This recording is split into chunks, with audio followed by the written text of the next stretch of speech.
What if the very thing you're chasing is running because you're chasing it?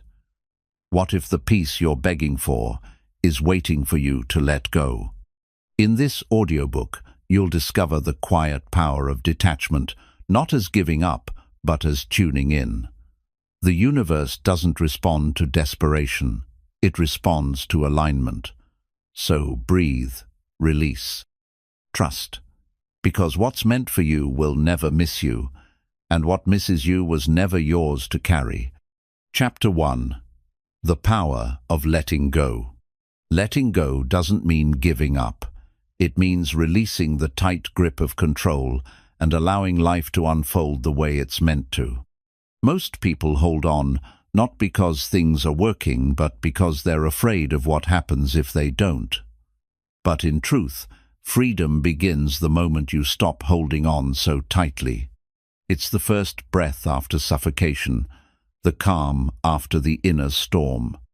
We're conditioned to believe that control is safety, that if we micromanage our lives, nothing can go wrong.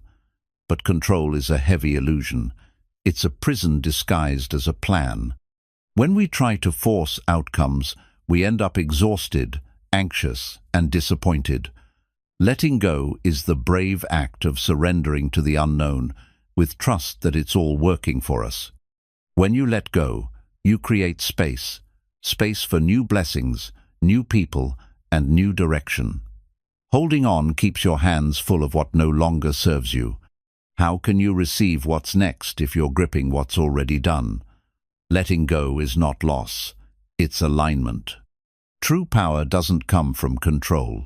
It comes from clarity, the knowing that you're okay whether it happens or not. You stop attaching your worth to outcomes. You stop begging life to work. You begin living it with trust. That's real strength. That's real peace. Letting go doesn't happen overnight. It's a practice.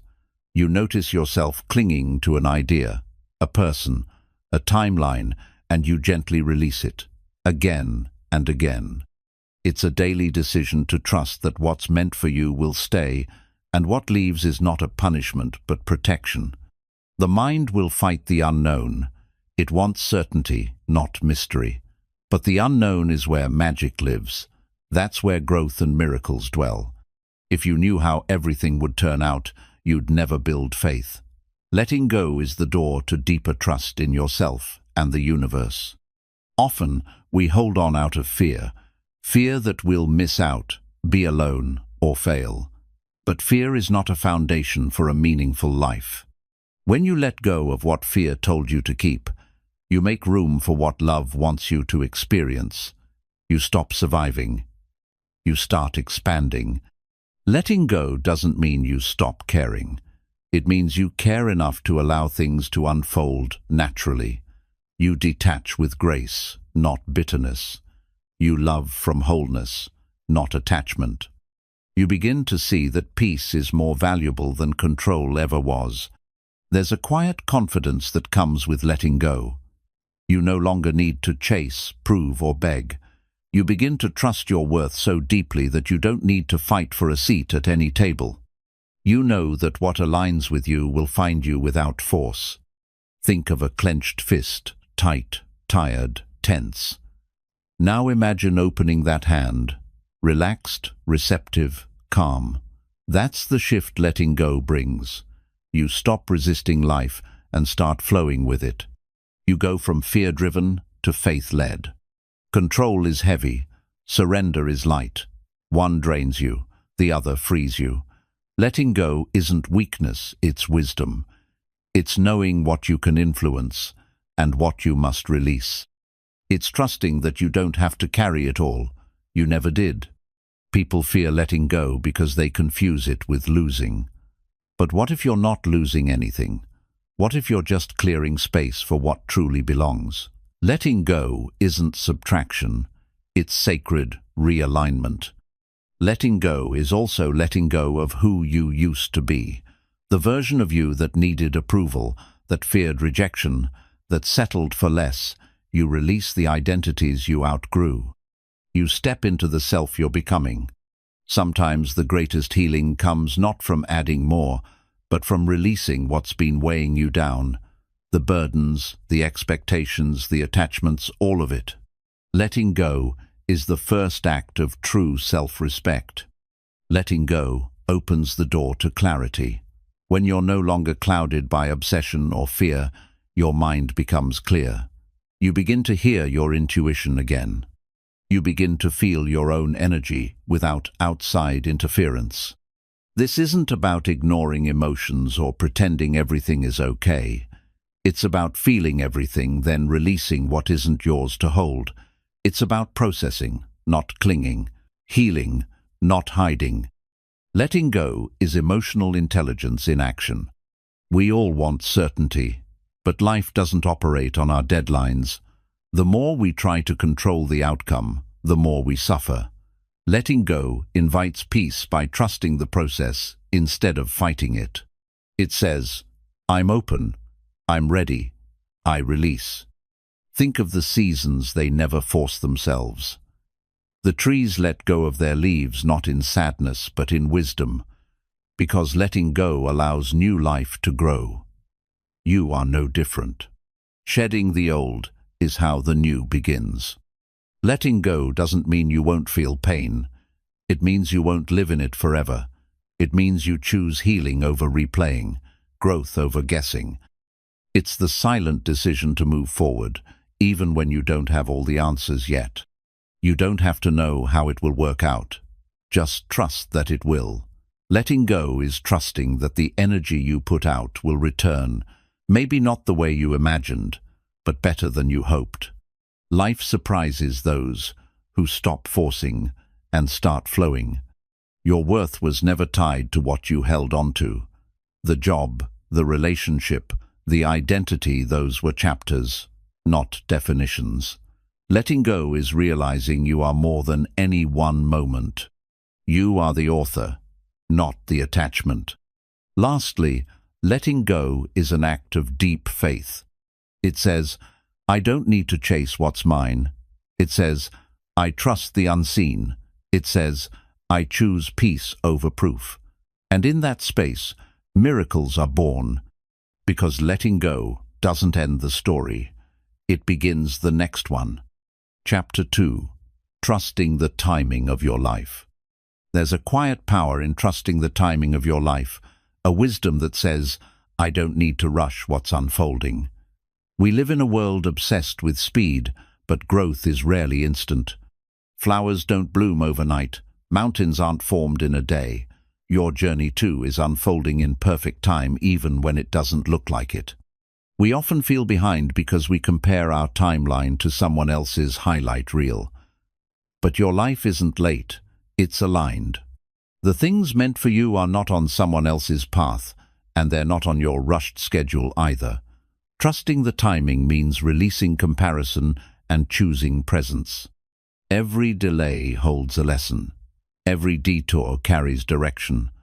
Sometimes the things you thought were setbacks were just sacred pauses preparing you for what you couldn't have handled back then. What feels like waiting is often transformation in disguise. When we try to force things before they're ready, we don't get alignment, we get anxiety. We chase outcomes and miss the lessons. Trusting the timing isn't about doing nothing, it's about doing what you can, then letting the rest unfold without pressure. You don't need all the answers right now. Life reveals the next step when you're ready, not when you're desperate. Trust is knowing the path is still forming under your feet. And even if you don't see the full map, the direction is already written. Impatience comes from fear, the fear that things won't happen. But trust comes from inner knowing, the calm certainty that what's for you can't miss you. One is frantic, the other is faithful. Choose faith. There's a sacred rhythm to life. Seasons, cycles, timing, everything follows a flow. When you align with that rhythm, you stop pushing and start receiving. You stop trying to force the door open and start trusting that the right door will open when you're truly ready. What you're asking for may be delayed, not denied. Sometimes life waits until your mind, heart, and environment are ready. Because rushing a blessing before you've built the capacity to hold it only turns it into a burden. Timing protects as much as it provides. Trusting the timing of your life also means trusting yourself, trusting that you're doing enough, that you are enough, that where you are right now is not a mistake, it's a chapter. And the next one will unfold right on schedule. It's easy to believe everything is against you when things take longer than expected. But what if nothing is wrong? What if life is rearranging people, circumstances, and timing not to frustrate you, but to favor you in ways you can't yet see? The universe is never late. Its silence doesn't mean denial. Its delay doesn't mean disapproval. It's always orchestrating things behind the scenes, people you haven't met, opportunities not yet revealed, strength you're still building. When you trust the process, you begin to relax into life. You stop panicking about every twist and turn. You start seeing divine timing in the delays, growth in the pauses, purpose in the waiting. Your peace is no longer tied to how fast things happen. Trusting the timing of your life doesn't mean giving up on goals. It means you move with intention, but without force. You plant seeds, but you don't scream at the soil. You water what you can, then let nature do its work. Patience is power. You'll never feel ready for the big moments if you keep believing you're late. The truth is, readiness is created by trusting the timing. It's built in the quiet work, the consistent effort, the grounded belief that everything is arriving on time. So breathe, stop rushing, stop comparing. Trust the unseen clock of your life. Because when you truly trust the timing, you live with peace in the now, not panic about the next. And that peace is what brings everything to you faster than fear ever could. Chapter 3. Release control, embrace flow.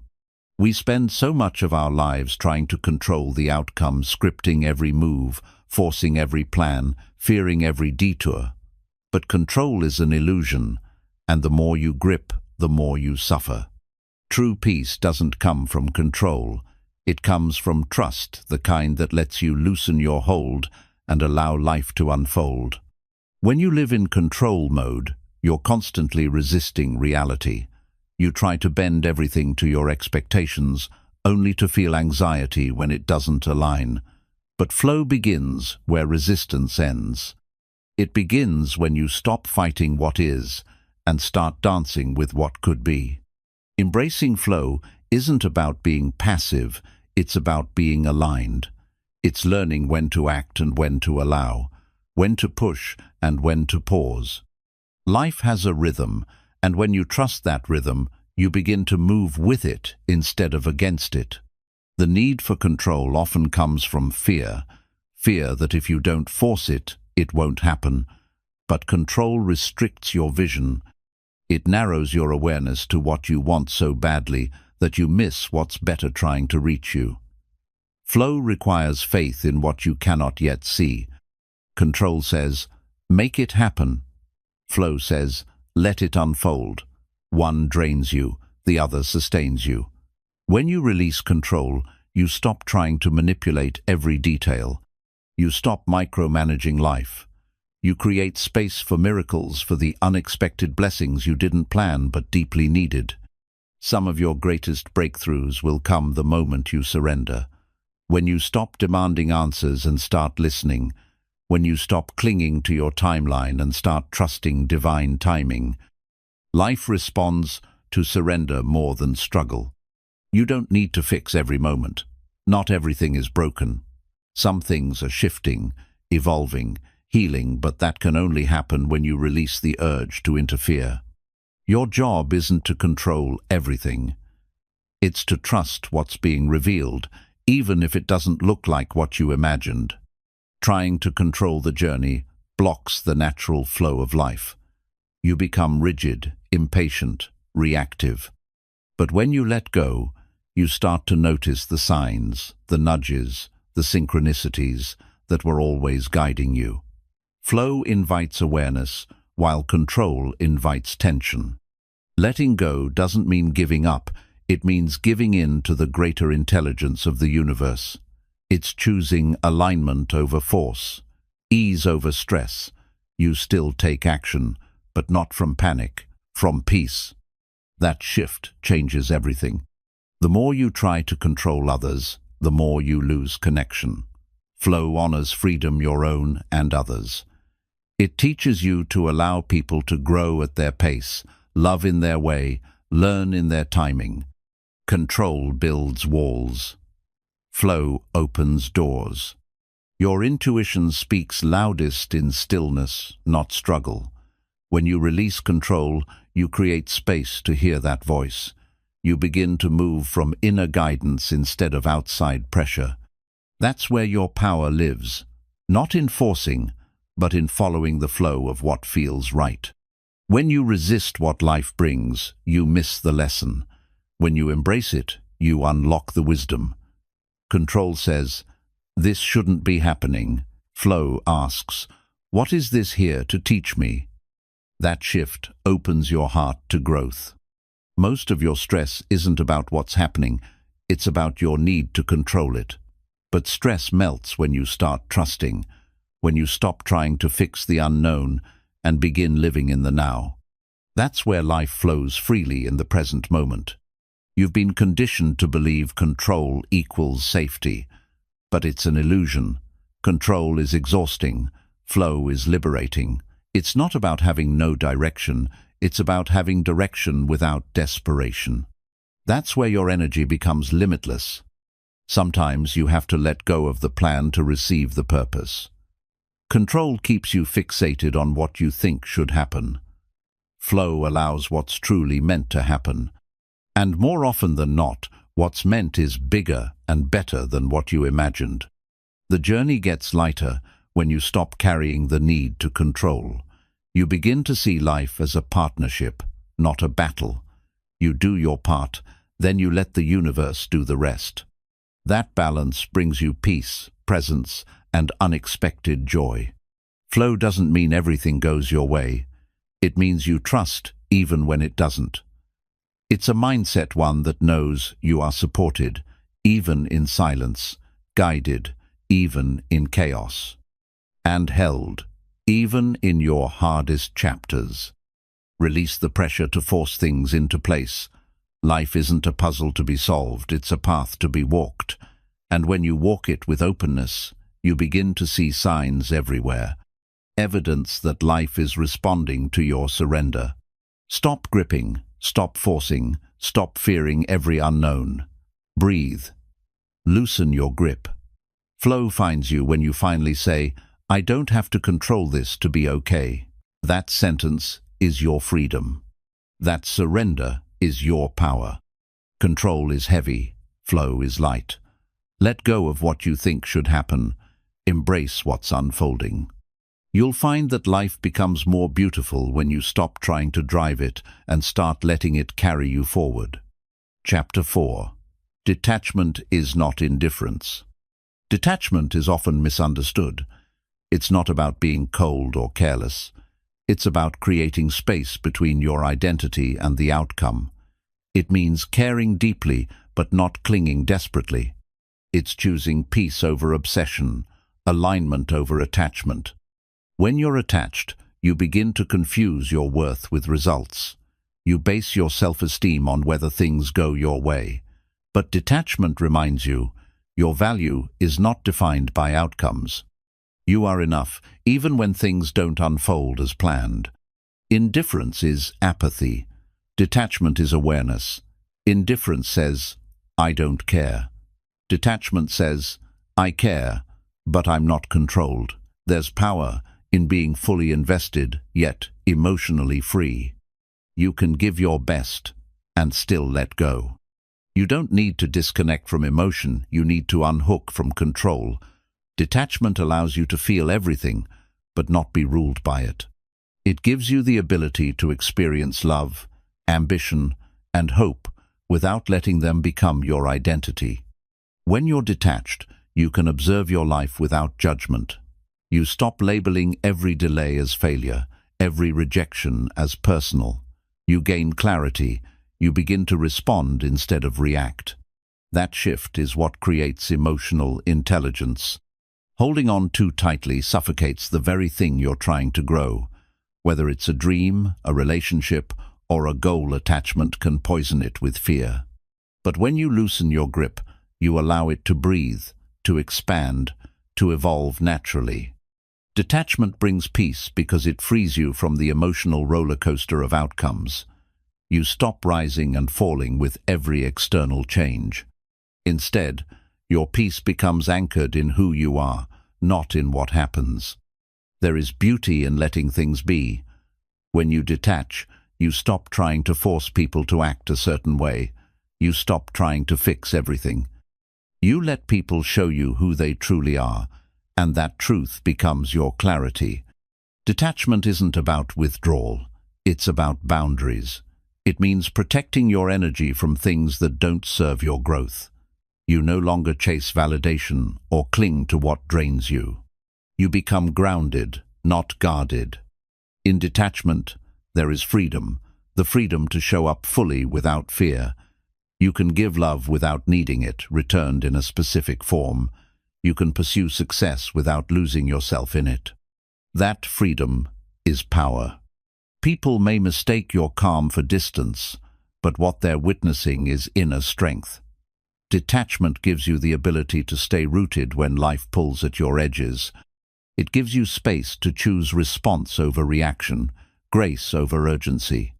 You don't need to detach from life, you need to detach from control, fear, and scarcity. Detachment says, I trust the process, I trust myself. I trust what's meant for me will never require me to lose myself. When you operate from detachment, you shift from desperation to discernment. You no longer beg to be seen, chosen, or validated. You become the chooser of peace, of alignment, of what truly deserves your presence. Letting go doesn't mean you've stopped caring. It means you've started caring for yourself too. Detachment is how you stop betraying yourself for things that never valued you to begin with. It's how you reclaim your peace. You cannot force someone to stay, love, understand, or support. You can only hold space and let their truth rise to the surface. Detachment helps you accept reality without twisting it into fantasy. That's how you stop repeating pain. There's wisdom in surrender, not in giving up, but in giving space. When you detach, you give life room to surprise you. You give grace to yourself. And you let what's real stay, not because you held it tightly, but because it belonged. When you're overly attached, your joy becomes fragile. One bad outcome, and you collapse. But when you detach, you build inner strength. You learn to say, this didn't go how I wanted, but I'm still okay. That's emotional maturity. The things that truly align with you will never require anxious chasing. Detachment reveals what's real by allowing it to come or go without fear. If it's yours, it will stay. If not, you'll make space for something better. Your peace matters more than your pride. Detachment lets you walk away when your soul knows something isn't right, even when your ego wants to prove otherwise. You stop fighting to be seen and start choosing to be at peace. It's okay to want things, to hope, to try. But don't let your joy be held hostage by outcomes. Practice holding your desires lightly. Let your inner world stay calm, even when the outer world shakes. That's the gift of detachment. You are not here to control everything. You're here to experience, to evolve, to let go. The more you release, the more you receive. The tighter you cling, the more you repel. Let go not because you don't care, but because you finally do. Detachment is not the absence of love, it's the presence of balance. It's how you love without losing yourself. It's how you dream without destroying your peace. And it's how you rise, no matter what life brings. Chapter 5. When you stop chasing, it starts arriving. Chasing comes from a place of lack. It carries the energy of not enough, of desperation, of fear that if you don't run after it, it will never be yours. But the more you chase, the more you push it away. What you truly want flows to the version of you who no longer needs to run. When you stop chasing, you begin attracting. You stop grasping at people, dreams, or outcomes, and instead start aligning your energy with them. The universe responds to frequency, not force. Your stillness becomes a magnet when it's rooted in belief, not anxiety. There's a silent power in knowing what you want and not begging for it. When you chase, you tell the universe you don't have it. But when you hold calm expectancy, you create the space for it to come without resistance. That's when magic happens. Think about it. The sun doesn't chase flowers to bloom. It shines and they grow. You don't need to run after everything. You need to radiate your truth so clearly that what belongs to you finds you effortlessly. The version of you that chases is the one who doubts.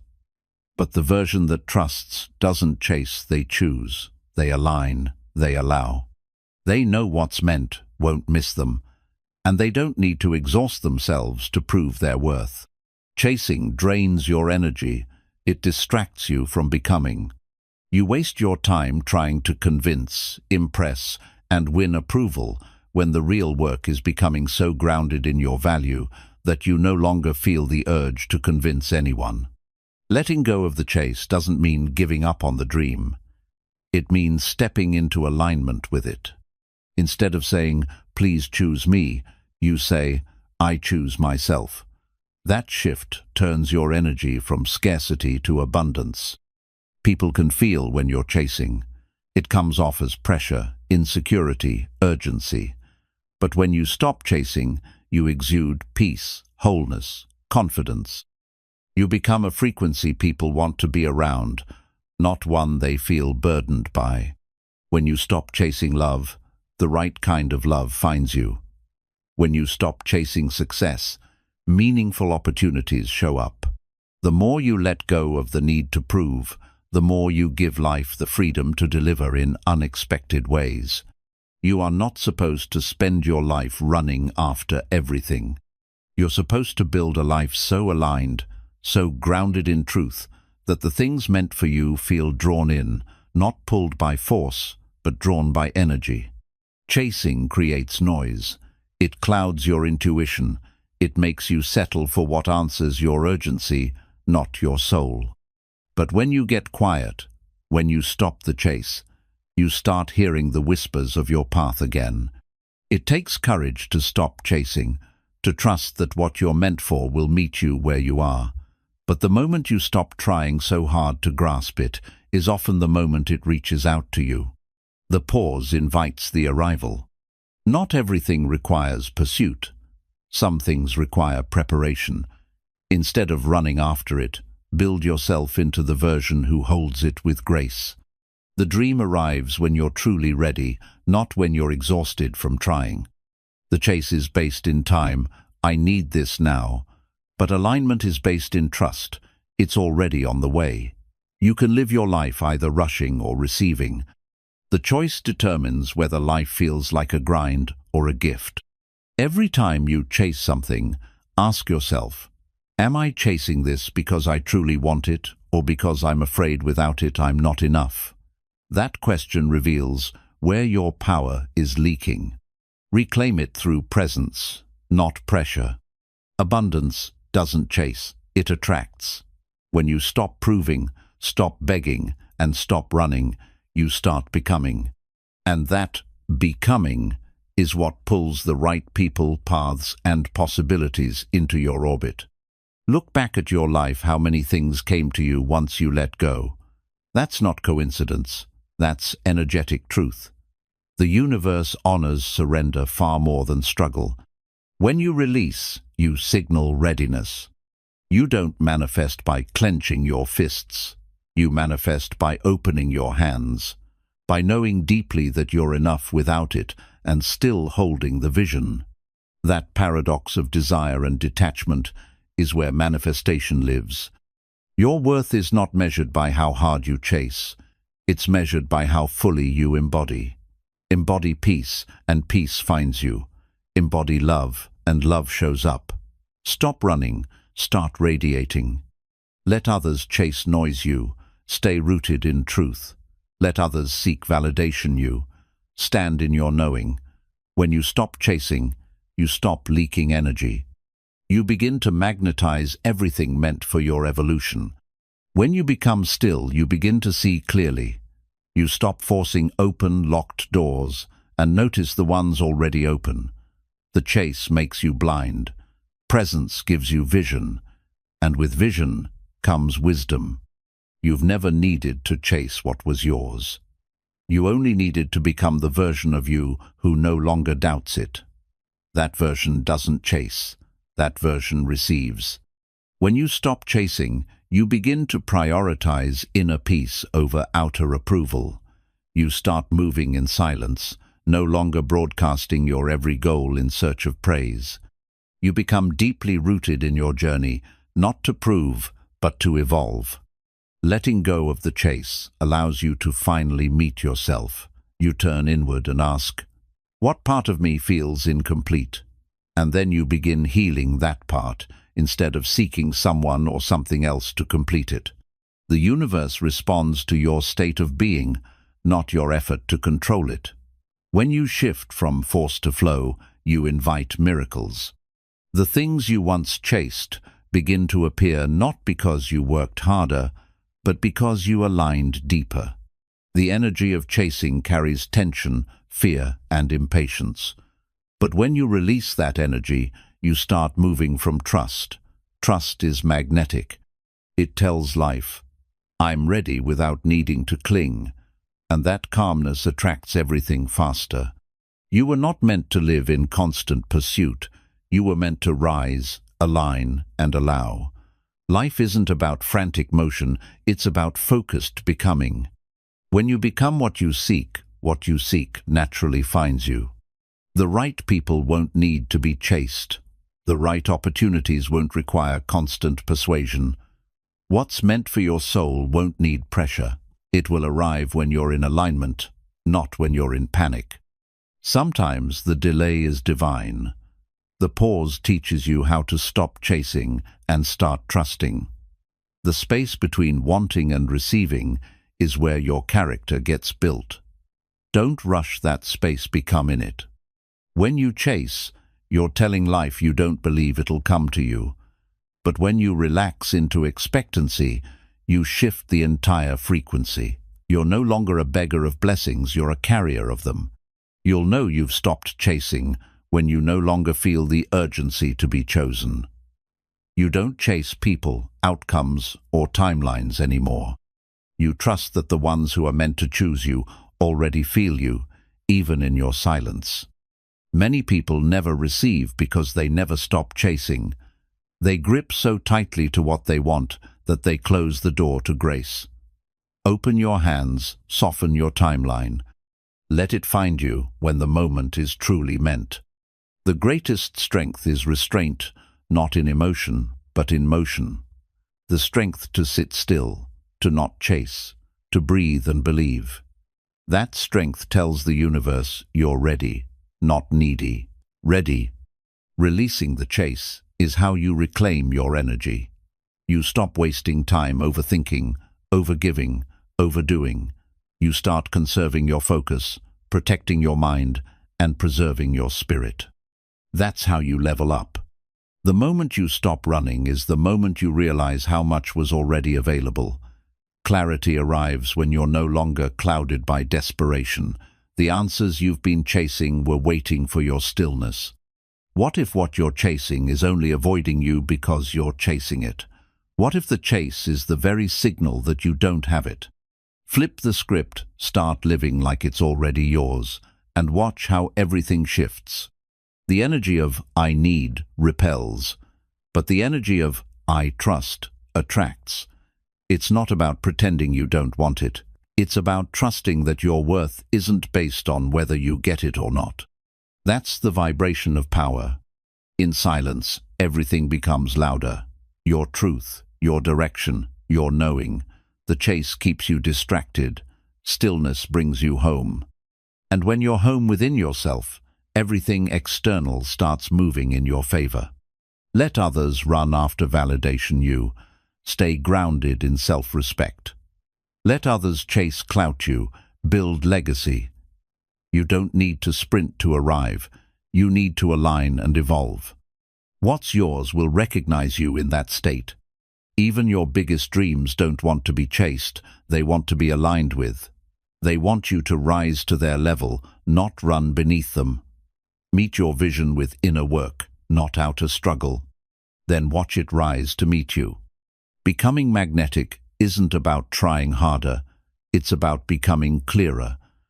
Clarity is magnetic, peace is magnetic, wholeness is magnetic. Chase nothing, cultivate everything. You are most powerful when you stop proving. You become untouchable when your identity isn't tied to any single outcome. The real glow-up is detaching from what drains you and attracting what builds you. You've spent too long running after things hoping they'll complete you. Now is the time to stop, turn inward, and become what you've been chasing. Once you do, life will chase you back. You never had to run after anything. You just had to remember who you are, whole, worthy, powerful. And from that place, you don't chase, you choose. You don't beg, you become. Chapter 6. How resistance blocks your blessings. Resistance is the silent wall between you and the life you're trying to manifest. It's not always loud, it often hides behind doubt, overthinking, control, or fear. But what it always does is close the door on flow. When you resist, you create energetic tension that blocks what wants to reach you. Every time you say, "It has to happen this way," you cut off 100 other ways it could happen. Resistance is rigid, it wants control. But blessings often arrive through the paths you didn't expect. The more flexible your energy, the wider your channel for receiving. When your mind clings to how things should be, you miss how things could be. Resistance is rooted in fear of the unknown, fear of disappointment, fear of surrender. But blessings live in the unknown. They require openness, not obsession. You can want something deeply and still block it completely. Why? Because underneath your desire is resistance. Resistance to being patient, to letting go, to trusting the process. That friction cancels out the frequency of your desire. Resistance often looks like control, the need to micromanage timelines, outcomes, and people. But control is born from fear, and fear cannot hold the energy of abundance. The universe responds to trust, not tension. When you resist, you shrink, you contract. Your body tightens, your heart guards itself, your thoughts loop in survival mode. In that state, blessings can't land. They need openness, space, expansion. Resistance builds walls. Receiving requires windows. Even your language can create resistance. Words like "I need," "I can't," "I have to" send out signals of scarcity. But when you shift to "I allow," "I trust," "I am open to," your energy softens and blessings begin to flow more freely. Most people think action creates results, but it's alignment that creates flow. You can take all the action in the world, but if you're moving from resistance, you'll just keep circling. You'll feel exhausted instead of elevated. Blessings aren't attracted to stress, they're drawn to surrender. When you hold on too tightly, you strangle the energy. It's like trying to receive with clenched fists. You can't. You have to release in order to receive. Resistance can show up as disbelief. If you want something, but deep down believe it's too big for you, you block it. The blessing may be ready, but your belief system won't let it in. That's why mindset work is spiritual work. So many people pray for miracles, but resist the steps that lead to them. They ask for love, but resist healing. They want success, but resist showing up consistently. They crave freedom, but resist letting go. Blessings require full energetic participation. Letting go doesn't mean giving up. It means loosening the grip that's choking your ability to receive. When you let go, you create space for grace, for miracles, for divine timing. Resistance is the voice that says, "Not yet." Letting go is the voice that says, "I'm ready." The body knows when you're in resistance. You feel it as tension in the chest, knots in the stomach, a racing mind. Pay attention. Your nervous system is a mirror of your energy. Peace is a signal of alignment. Restlessness is often a signal of resistance. You can't manifest something and then fight the path it takes to arrive. That's resistance in disguise. The universe speaks through detours. If you resist the route, you may delay the blessing. Stay open to the how, even when it's unfamiliar. Most resistance is unconscious. It's the conditioning you picked up that says, "I'm not enough," or "It's too late," or "People like me don't get that." These internal blocks act like energetic shields, keeping the blessing at arm's length. True surrender isn't passive, it's powerful. It says, "I've done my part, and now I trust life to meet me halfway." Resistance says, "If I stop pushing, I'll lose it." But the truth is, if you're in alignment, nothing meant for you can miss you.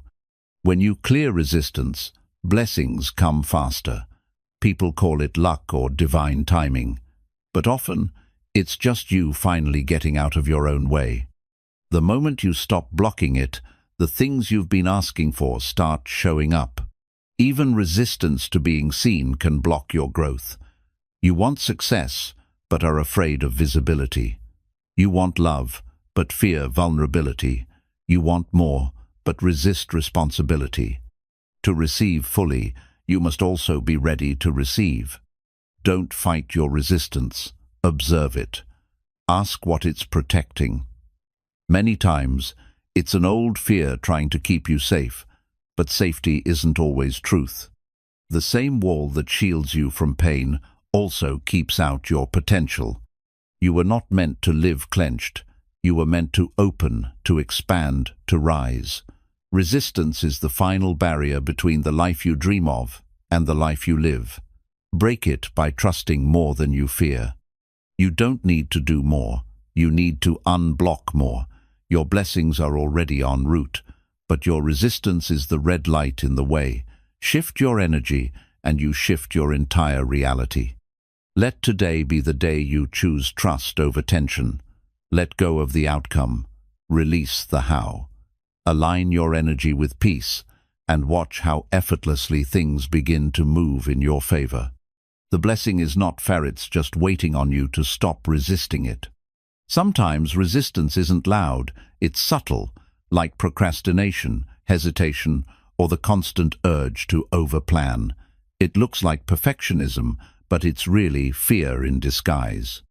That fear builds a barrier between your current reality and the next level you keep asking for. You may be doing all the right things, but if you're doing them while doubting yourself, you're canceling your own efforts. Resistance doesn't just block blessings, it distorts them. It makes what's meant to elevate you feel unreachable, when in fact it's just waiting for you to believe. The universe is responsive, not reactive. It doesn't respond to how hard you push. It responds to how aligned you are. Resistance tells the universe you're unsure, unready, or unavailable. And so, even the best opportunities pass by unnoticed or unused. When you try to control every outcome, you forget that some of the greatest blessings come from surprises. Resistance chokes spontaneity. It's the part of you that refuses to let go of the pen, even though life writes a far better story when you stop trying to force every chapter. You can't be in flow and in fear at the same time. One will always override the other. If your default is resistance, then even your manifestations come wrapped in friction. But when your default is trust, life becomes softer, and everything begins to unfold more naturally. Resistance drains energy. It keeps you mentally exhausted, emotionally blocked, and physically tired. Not because you're doing too much, but because you're fighting too much. Letting go doesn't weaken your path, it clears it. People think surrender means being passive, but it's not. It's choosing peace over panic. It's making moves from clarity, not chaos. When you stop resisting, your mind becomes a channel instead of a cage. And that's when real creativity and clarity flood in. If your energy is constantly saying, "I don't trust this," then your life reflects that doubt. Opportunities hesitate to land where there's constant resistance.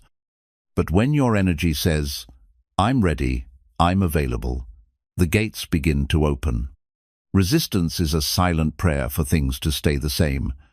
It may sound like you're chasing more, but deep inside, resistance is clinging to the familiar, even if that familiar is pain. Letting go means releasing your attachment to what used to feel safe, but now holds you back. You don't attract what you want, you attract what you're aligned with. And if resistance is your dominant state, then even your desires get rerouted. Blessings need openness. Resistance puts up a "do not enter" sign to the very things you're asking for. Even your past can become resistance. Constantly revisiting old pain, old stories, old failures creates emotional traffic. Blessings travel on clean roads. If your energy is cluttered with yesterday, how can today find space to grow? Resistance often hides in overthinking. You're not stuck, you're just spinning in circles trying to outthink a divine process. The mind cannot solve what the soul must surrender. Some things aren't meant to be figured out, only released. Healing is about releasing resistance. You don't need to become someone new to be blessed. You just need to release everything that tells you you're not already worthy. Beneath the resistance is a version of you that knows how to receive with grace. When you chase outcomes from fear, you invite results that match fear. But when you move from peace, everything begins to mirror that. Let your energy be the magnet. When you drop resistance, you start pulling instead of pushing. There's a reason. Meditation, silence, and stillness are powerful. They strip away resistance. They reconnect you to flow. They bring you back to the frequency of receiving. In stillness, you hear the guidance you missed while resisting. Blessings don't force themselves into your life. They wait for your permission. And permission comes when you soften, when you breathe, when you stop trying to control what was never yours to carry in the first place. If you're gripping too tight, ask yourself why. What fear are you feeding with that grip? What outcome are you terrified of losing? When you answer that, you'll understand your resistance. And once it's understood, it begins to dissolve. True surrender feels like peace, not panic. It doesn't mean you stop caring, it means you stop fearing. It means you trust the process, knowing the right things will arrive, not when you're tense, but when you're ready. Even small resistance can delay massive blessings. That one thought, "What if it doesn't work?" can stall a breakthrough. That one emotion, "I don't deserve this," can block a miracle. Your blessings are ready. The only question is, are you? The more you try to rush it, the more resistance you create. Your timeline is not the divine timeline. Let things unfold at the speed of alignment. Slow doesn't mean never, it means stable. Trust that pace. Every area where you feel stuck may not need more effort, it may need less resistance. Try removing force before you add more strategy. The solution may not be in what you do next, but in what you finally stop doing. To receive fully, you must be empty of fear, doubt, and obsession. You must create emotional space.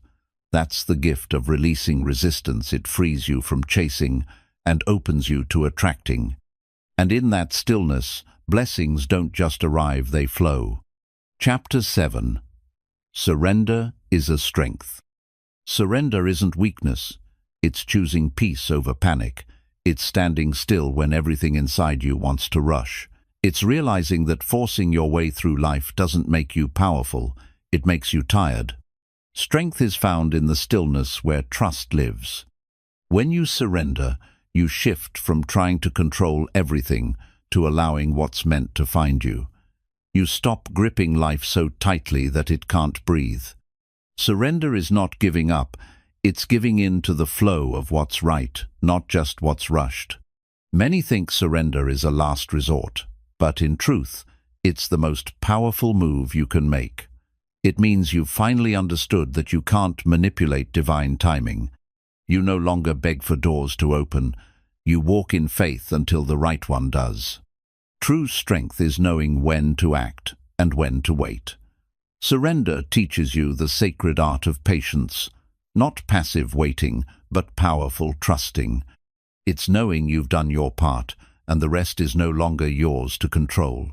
There's power in saying, I release this, not because you don't care, but because you care enough to not carry what's not meant for you. That release creates space. And from that space, clarity, healing, and alignment rush in like breath after suffocation. You don't have to know how it will work out to trust that it will. Surrender is trusting the unseen while staying grounded in who you are. It's walking in purpose even when the path is blurry. It's faith in motion. Surrender is strength because it puts your ego aside. It silences the part of you that screams, I must fix this now. It allows humility to rise and wisdom to speak. That inner quiet is where your real strength takes root. When you surrender, you stop fighting battles that were never yours to begin with. You stop arguing with reality and start aligning with truth. And that truth leads you to a more grounded, more elevated version of yourself. You don't lose power when you surrender. You just stop wasting it. You redirect it. You move from panic energy to presence, and presence is always more potent than pressure. Surrender strengthens your connection to life. You begin to listen not to your fears, but to your inner knowing. And from that knowing, you move differently. You speak softer. You wait longer. You choose better. The world teaches you to grind, to hustle, to never stop moving. But your soul sometimes needs stillness to realign. Surrender is how you return to yourself. It's how you tune out the noise and remember what truly matters. Surrender is an act of faith, not passivity. You still show up. You still dream. But you stop manipulating outcomes. You trust that what's meant for you will feel right, flow right, and arrive right, not forced or delayed by fear. Sometimes the strongest thing you can say is, I don't know, but I trust. That trust becomes your anchor when life is uncertain. It's not ignorance, it's wisdom clothed in grace. Letting go doesn't mean you stop caring. It means you've chosen to care for your peace more than your pressure. You stop obsessing and start observing. You learn that peace isn't found in having everything, it's found in needing less control. When you try to control life, you live in resistance. But when you surrender, you live in flow. That doesn't mean you stop working, it means you stop working against yourself. You start building with the wind, not against it. Surrender is how you soften without shrinking. It's how you become strong without becoming hard. It's how you stay rooted while letting the storm pass through. The tree that bends is the one that survives. It's easy to fight. It takes true strength to surrender, to say, this pain is not mine to carry alone, to ask for help, to let go of pride, to trust that healing doesn't always look like control. That's the courage surrender demands. You don't need to fix everything. Some things need space, not solutions. Surrender teaches you to create space for grace, for growth, for guidance. It's in that space that the miraculous enters. The greatest breakthroughs often come right after surrender. That moment when you stop pushing and just breathe, that's when the shift begins. Not because you forced it, but because you finally allowed it. Surrender doesn't mean abandoning your dreams, it means releasing the pressure to force them into existence. You still move, but you move in peace. You still strive, but you're no longer driven by fear. You let life meet you halfway. You were never meant to carry everything. Some burdens need to be laid down so you can rise. Some chapters need to close so new ones can unfold. Surrender is how you say, I trust life to lead me somewhere better. At its core, surrender is self-love. It's saying, I deserve peace. I deserve alignment. I don't need to earn everything through struggle. That belief alone is strength. And from that strength, you become unstoppable not by force, but by flow. Surrender is not quitting. It's choosing a different kind of power. A quieter one, a knowing one. When you stop forcing, you invite real clarity. You see people more clearly, feel yourself more deeply, and move with intention rather than reaction. There is deep intelligence in letting go. It's your soul telling you that the struggle you're holding isn't aligned with your truth. That maybe the things you're gripping the hardest are the exact things holding you back from peace. In the space of surrender, healing begins, because you stop picking the wound, you stop obsessing over the outcome. And in that stillness, your spirit starts to repair itself without noise, without rush, without needing applause. You don't have to understand every detour to trust the journey. Surrender says, even if I can't see the full path, I'm still going to walk it with faith. That level of trust creates spiritual momentum far stronger than any fear. Many never experience peace because they're too addicted to control. They believe safety comes from knowing every step. But real peace comes when you trust life to carry you not because you're in charge, but because you're aligned. There is nothing more powerful than a calm person in chaos. That's what surrender does. It doesn't remove the storm, it teaches you how to stay steady in it. It gives you the ability to respond instead of react. You weren't designed to carry everything. Life gets heavy when you try to hold what was never yours. Surrender lightens the load not by solving every problem, but by releasing what's out of your hands. Control is fueled by fear. Surrender is fueled by trust. When you begin to trust yourself, your path, your timing, you naturally stop trying to micromanage every moment. You begin to breathe with the rhythm of life instead of resisting it. It's okay to not have all the answers. Surrender gives you permission to be human, to feel, to fall, to pause, to grow. The world may demand perfection, but your soul craves presence. And surrender gives you that. When you stop chasing, you find peace. When you stop forcing, you find flow. And when you surrender, you find your center, that sacred space inside you that always knew you were enough. Sometimes you think holding on is strength, but often it's letting go that takes more courage. It takes strength to walk away, to pause, to release the outcome and say, I trust what's unfolding. When you surrender, the universe speaks louder. You start noticing signs, synchronicities, and quiet nudges, because your energy is no longer chaotic. You're no longer trying to override life. You're listening to it.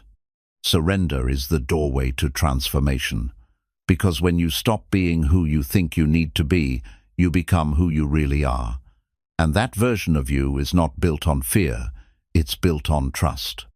Not everything needs to be pushed. Not every battle needs to be fought. Surrender teaches you the wisdom of choosing your energy wisely. You learn when to act and when to be still. That discernment is strength. The need to control often comes from childhood wounds, where unpredictability created fear. But healing begins when you realize the present moment is safe, and you no longer need to grasp for control to feel secure. You won't miss what's meant for you when you surrender. In fact, surrender ensures that what's truly aligned can reach you without distortion, without fear blocking the way, without resistance slowing it down. Surrender is self-respect. It's saying, I refuse to exhaust myself over things that are not mine to carry. That boundary protects your energy, your heart, and your ability to stay open to real love and purpose. There's peace in surrendering your timeline. When you stop measuring your life against others, you begin to enjoy your own rhythm. You stop racing and start rising slowly, intentionally, powerfully. People may mistake your surrender for silence, your stillness for stagnation. But don't worry, they don't need to understand your process. You're not here to impress, you're here to align. Let your peace speak louder than your hustle. It's not easy to surrender, especially in a world that glorifies control. But the most profound transformations often happen when you finally say, I let go.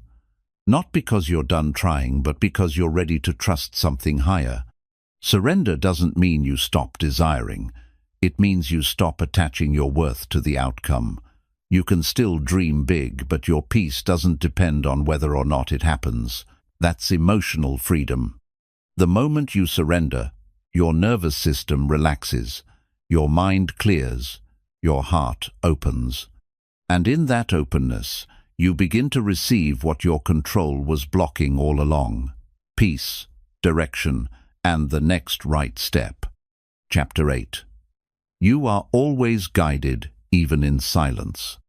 There are moments when life feels still, almost too quiet.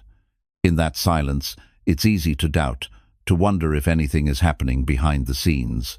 But that stillness isn't emptiness, it's alignment.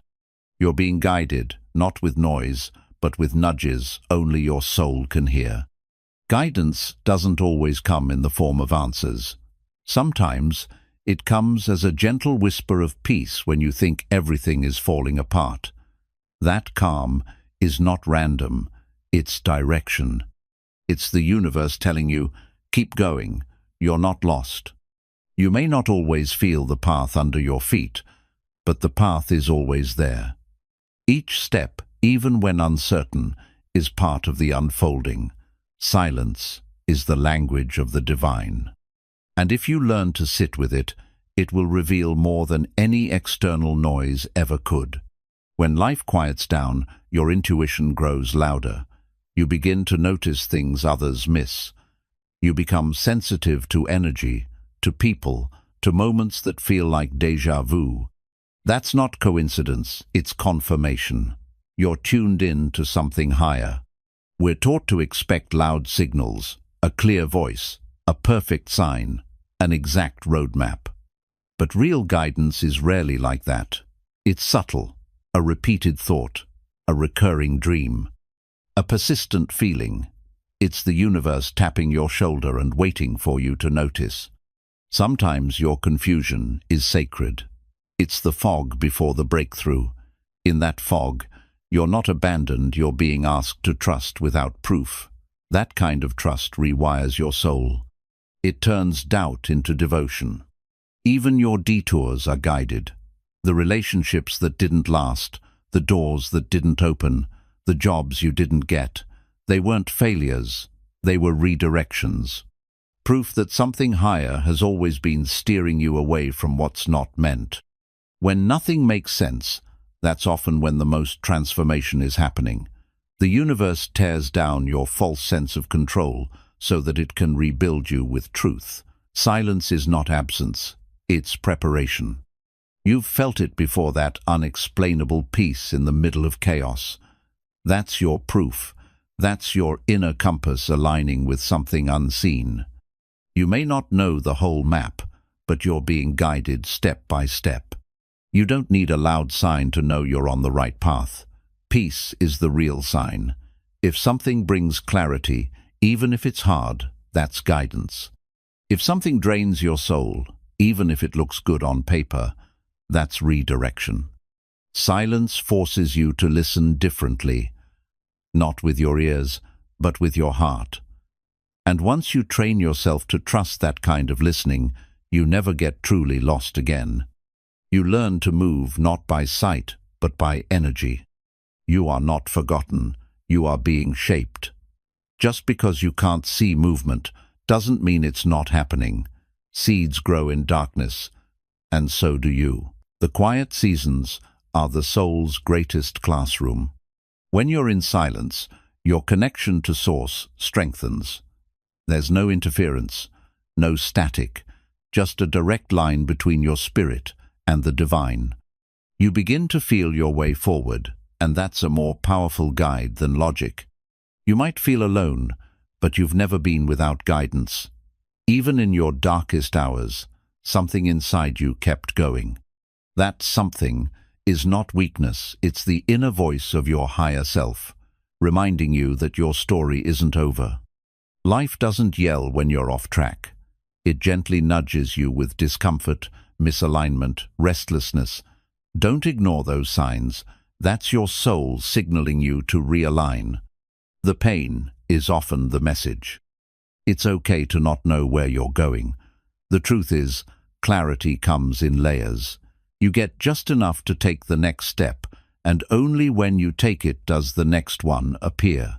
That's divine guidance. It teaches trust through motion. There is wisdom in waiting. When nothing seems to be moving, your spirit is being recalibrated.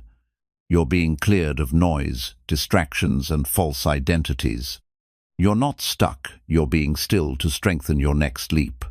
Stop demanding loud answers. Start asking quieter questions. Ask, what feels light? What brings peace? What drains me? The answers are already in you, the silence is just giving them space to speak. When life goes silent, most people panic, but the ones who trust, they evolve. They know silence is sacred. It's where strength is born, clarity is nurtured, and alignment is found. You are being guided, even now. Not everyone will understand the path you're on, and they're not supposed to. Your guidance is uniquely coded to your frequency. Others won't hear what you hear or feel what you feel. That's not loneliness, that's protection.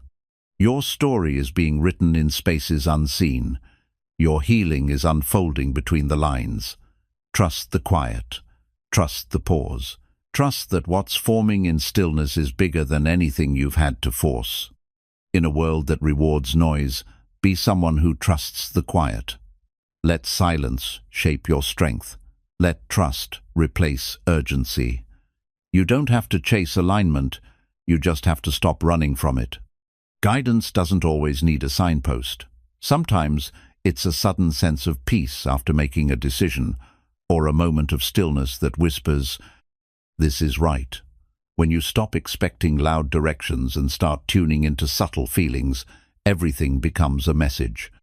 Your path is not linear, and neither is your guidance. It bends, folds, and loops in ways you may not understand in the moment, but with time, clarity arrives. What seems like confusion now often turns into a beautifully connected thread later. Silence reveals the strength of your own wisdom. When you quiet the external voices, you begin to hear your inner guide more clearly. That voice has always been there beneath the fear, beneath the noise waiting for your attention. There's something sacred about doing what feels right, even when no one else gets it. That's alignment. You don't need validation when your soul is at peace. Trust the internal yes. It's wiser than 1,000 outside opinions. When you release the need for constant confirmation, you reclaim your power. You stop outsourcing your direction. You begin to realize that you were never lost, just disconnected from your deeper knowing. Every time you feel stuck, ask yourself, what is this moment trying to teach me? The lesson is the guide. The resistance is the message. The delay is the preparation. Nothing is wasted when you're paying attention. Silence isn't a punishment, it's a purification. It filters out the unnecessary, so only truth remains. That's why silence feels uncomfortable. It's asking you to face your inner self without distraction. The more you sit with silence, the more you realize how loud your soul truly is. The clarity you seek isn't found by doing more, but by becoming still enough to hear what's already speaking inside you. Guidance doesn't always show up as light. Sometimes it's a closed door, a heavy feeling, or a sudden sense of being off. These are not to be ignored. They are sacred red flags, designed to protect you from misalignment. When you stop fighting the silence and start embracing it, you open a doorway to divine wisdom. You begin to see the invisible patterns, the perfect timing, and the gentle way the universe moves everything into place. You don't need to figure it all out. That pressure is what disconnects you from guidance. Let yourself trust what feels aligned, even if you don't have all the evidence. Faith is often the first step to receiving clarity. So many people are looking for loud signs when what they really need is quiet faith. Your next step might not be shouted. It might simply feel light, calm, and effortless. That's the language of true alignment.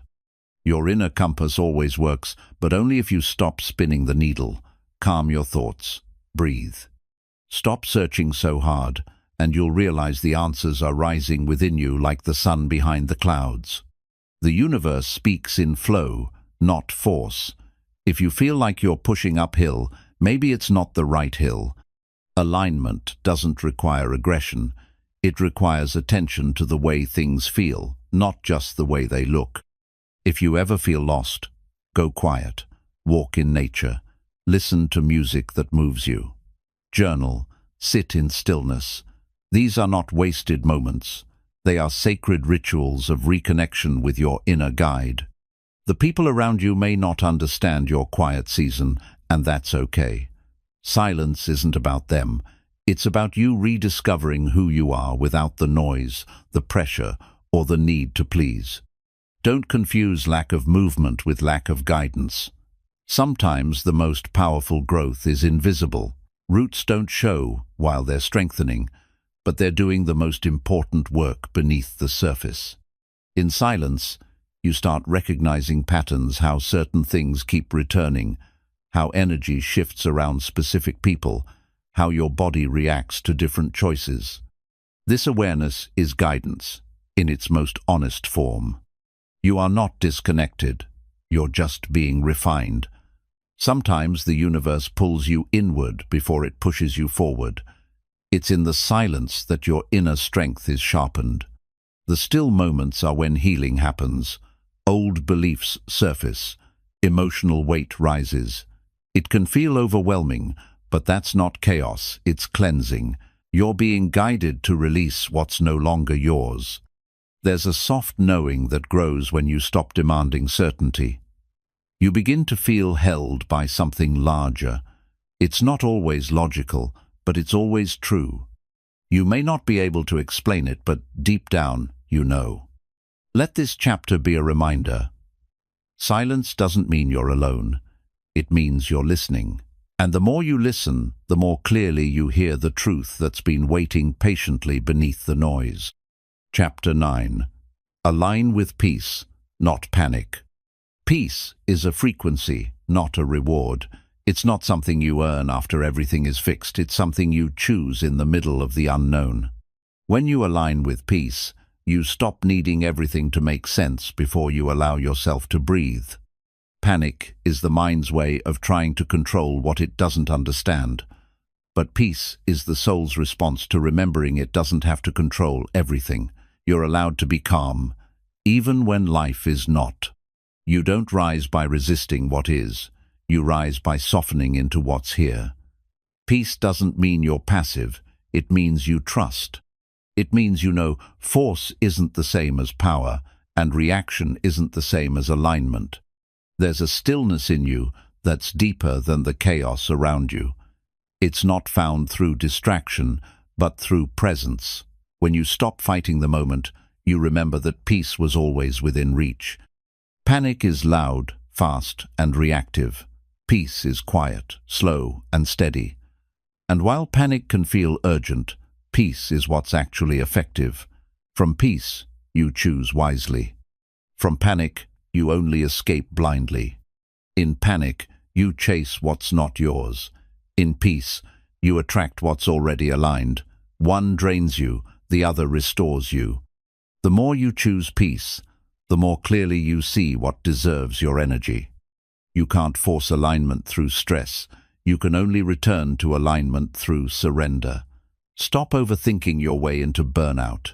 Start breathing your way into clarity.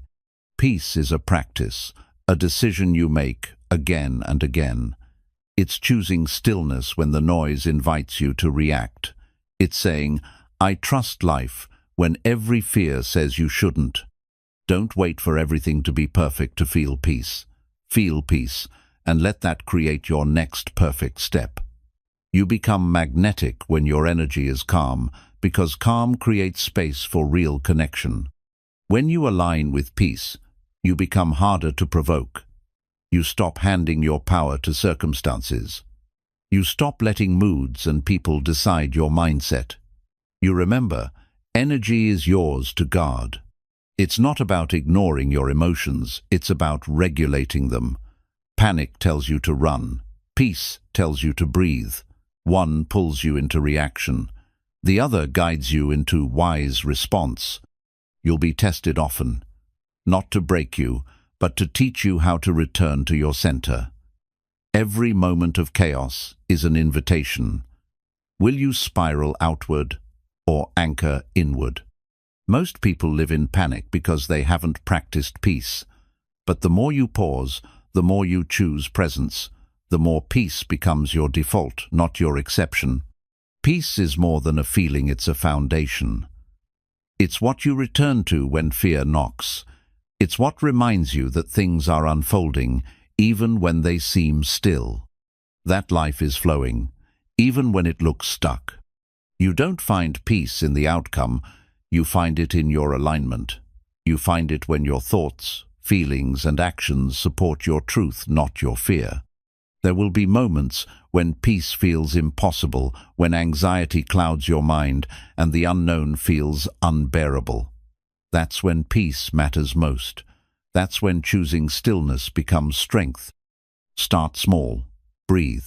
Observe. Let go. Let the silence speak before you do. Let your nervous system reset. Let peace interrupt your panic before it becomes your personality. You were not born to live in a rush of cortisol. You were born to move with purpose. You were built for clarity, not chaos. You are designed for alignment, not anxiety. Make peace your home. Make it your anchor. Choose it even when your mind offers panic. Remind yourself, you can think clearly later, but peace is how you survive now. Nothing is more attractive than a calm soul. Nothing is more magnetic than someone grounded in peace, because people feel it. Energy doesn't lie. And peace is the most powerful frequency in the room. Every time you feel pressure to fix, chase, or panic, pause. Ask yourself, what would peace do right now? Then follow that answer. That's the version of you aligned with wisdom, not fear. Let peace be your baseline. Let it guide your tone, your choices, your pace. When peace leads, panic fades. When you move from peace, everything that's meant for you arrives not with a crash, but with quiet certainty. Peace is not the absence of noise, but the ability to remain steady in the middle of it. It's your internal decision to not let the storm outside dictate your weather within. You choose it when you pause, when you breathe, when you don't bite the bait. You don't owe everyone a reaction. You don't have to match the chaos of the world to prove you care.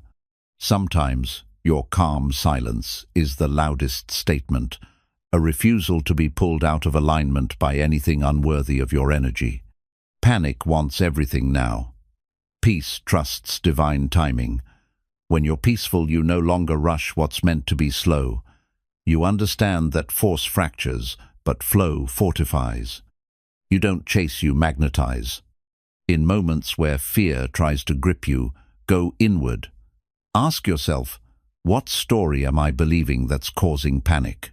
Almost always, it's a lie rooted in lack, not truth rooted in power. Real peace begins when you stop believing every fearful thought. Let people around you be in a hurry. Let them live in reaction. That's not your path anymore. Your path is intentional, deliberate, sacred. You're building from peace, And that foundation will outlast the panic of everyone sprinting with no direction.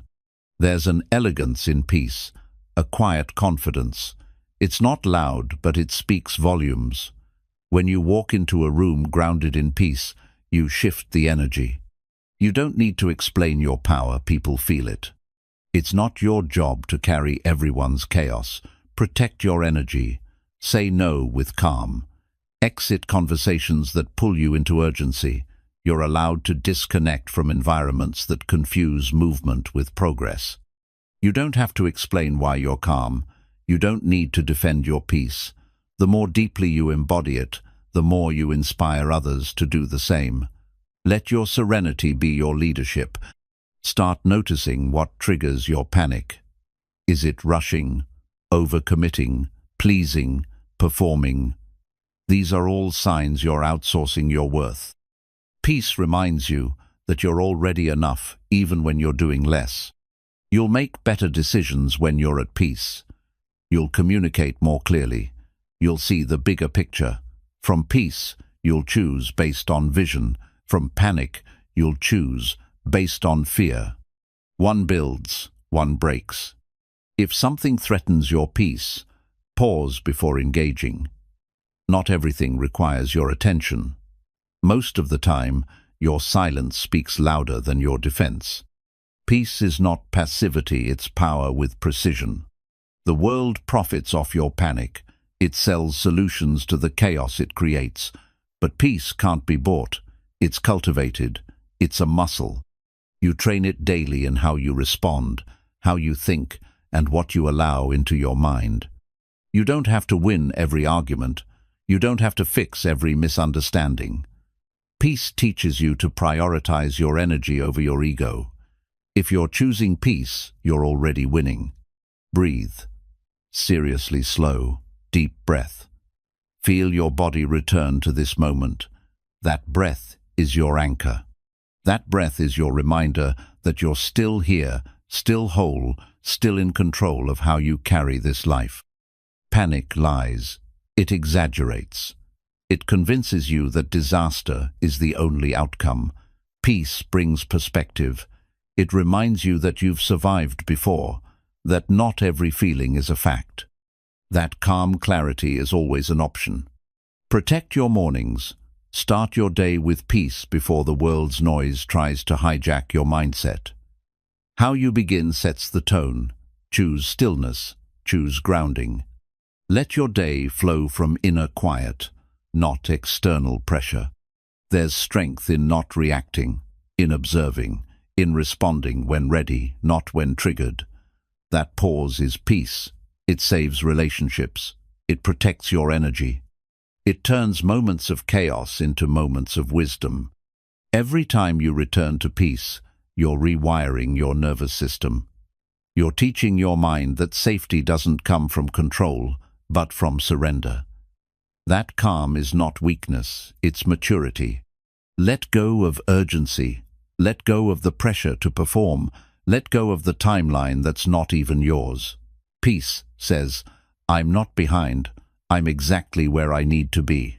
Panic can't exist where presence lives. You're not ignoring reality by being peaceful. You're shifting your power within it. You're choosing to respond with strength, not spiral with fear. You're moving differently now because your energy matters. Peace doesn't mean nothing's happening. It means you trust what's happening, doesn't need your panic.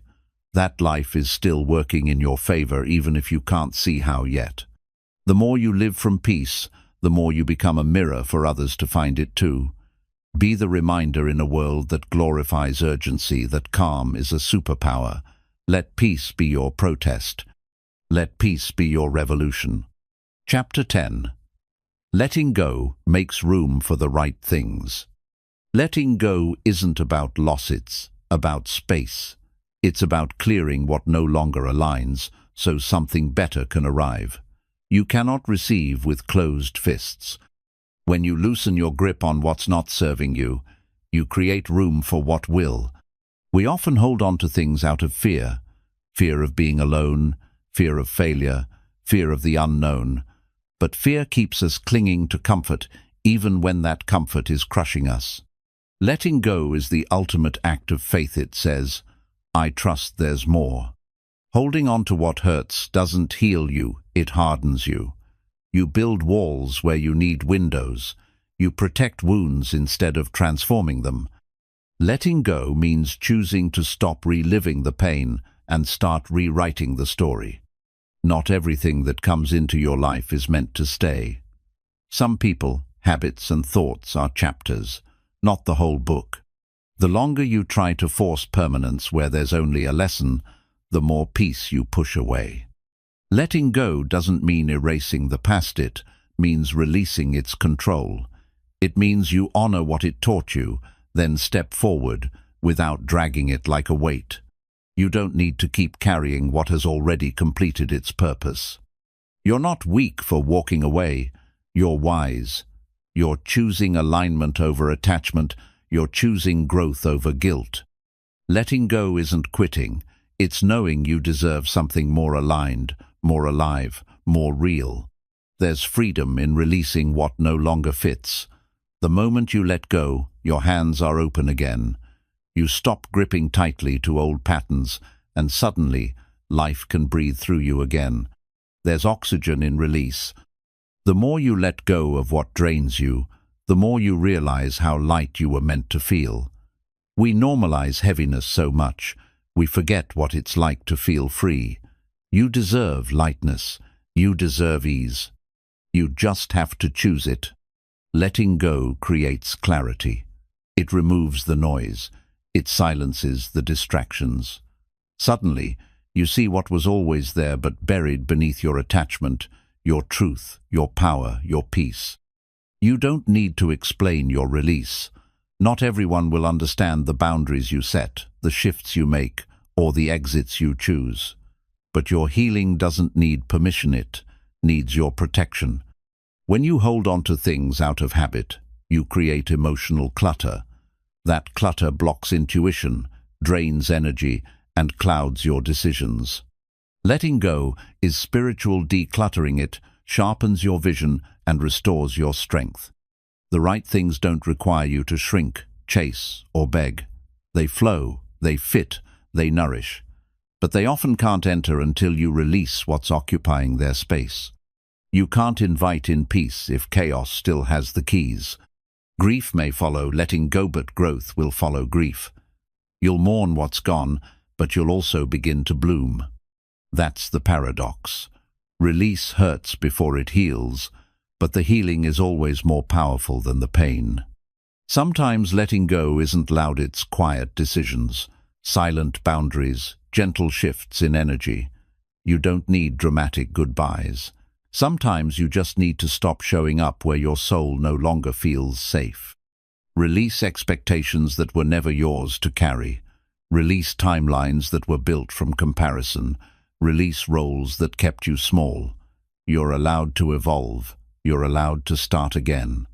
You're allowed to change. Your next chapter doesn't need your past to approve. The most powerful transformation begins when you let go of needing things to look how they used to. Letting go gives life permission to surprise you with something better. Let go of resentment. It keeps you tethered to stories that no longer serve you. Let go of perfection. It keeps you paralyzed. Let go of who you were expected to be so you can finally become who you really are. Letting go is a daily practice. It's not one big moment, it's hundreds of small choices. Each time you say no to what drains you and yes to what heals you, you're letting go of one life to build another. Release doesn't mean you don't care. It means you care enough about your energy to no longer place it in empty places. It means you care enough to choose peace again and again.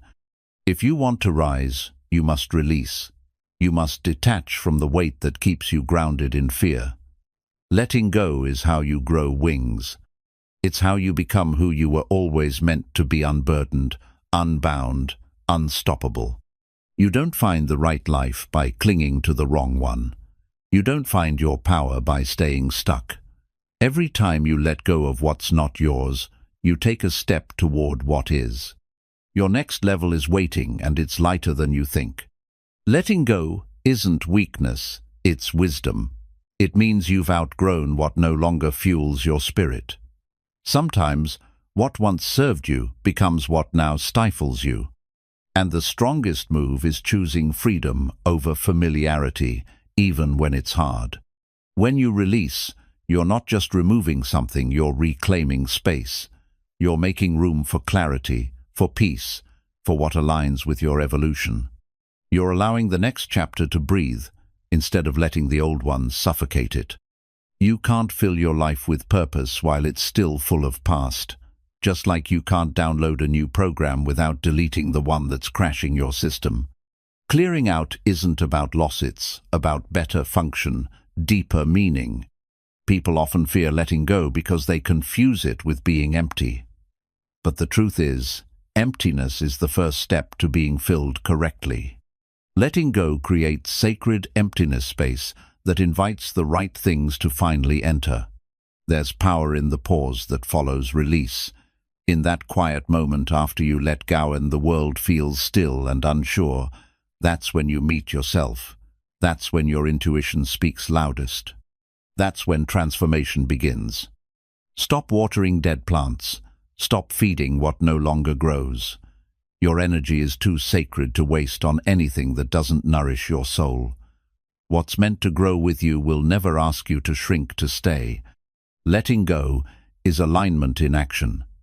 It's when you choose to match your decisions to your higher self, not your past self. It's when you stop settling for less than what you were created for. Sometimes you hold on because you remember the good times, but memory is not always a reason to stay. A chapter can be beautiful and still be finished. You're allowed to carry gratitude and move forward at the same time. You don't owe your past a lifelong loyalty. You owe your future a clean start. You owe your present your full presence. And that means knowing when to release the old to make space for what's now.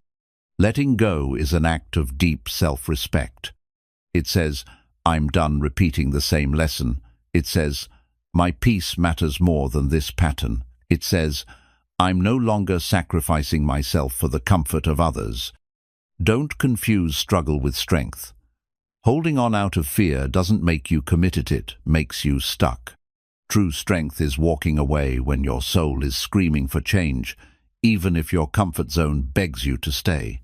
The longer you delay release, the longer you delay your real life. The one that's built for your purpose, not your past. The one that moves with your truth, not with fear-based habits you've outgrown. Release also invites revelation. When the noise clears, you hear things you missed before your true needs, your quiet dreams, your heart's deeper wisdom. Letting go isn't an end in jits, an awakening. Some doors close not because of failure, but because your spirit has evolved. What once resonated now feels heavy because your frequency has changed. Respect that. Honor the closing. Trust the shift.